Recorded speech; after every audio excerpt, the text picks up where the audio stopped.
W.F. Howes presents an unabridged recording of In a Garden Burning Gold by Rory Power, narrated by Jessie Vilinsky. Author's note.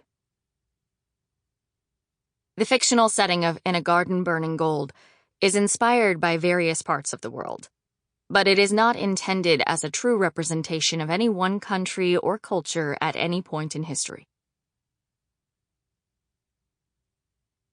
Chapter 1. Rhea. A week was too long to be a widow. Even after all her marriages, Rhea had never got used to it. The black, the singing, the veils. It was enough to drive anybody mad. At least no one ever expected her to cry. She leaned forward in her seat as her carriage rattled up the road toward her father's house, Stratathoma, where it was perched on the edge of a sheer black cliff. From here she could only see the thick perimeter wall and above it the peaks of the stone-shingled roof. Somewhere inside, past the courtyards and double doors, were her siblings. Of them all, Alexandros would be most glad to see her, and she him. It was always strange being separated from her twin, no matter how many times they parted. Nitsos, their younger brother, would have barely noticed her absence, tucked away as he was in his workshop from morning until night. And Chrysanthi would be excited to see her, if only for the stories Rhea brought back from her trips.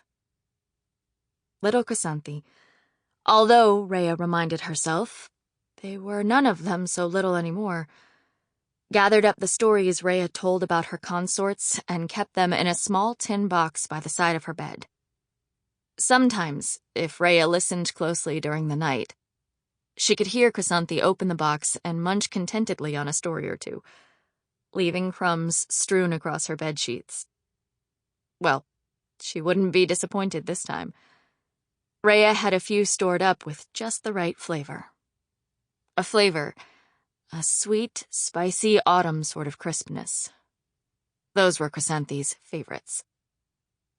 At last the carriage reached the double doors breaching Stratathoma's perimeter wall, their gnarled surface painted a deep blue, the color most closely associated with their family name, Argyros. Rhea's father was quite proud of their name and insisted that his children and his house bear his colors whenever possible. He was the country's strategiosi, her father in charge of all of Thizakos. And as his children, she and her siblings each had their own responsibilities to contend with. Sample complete. Ready to continue?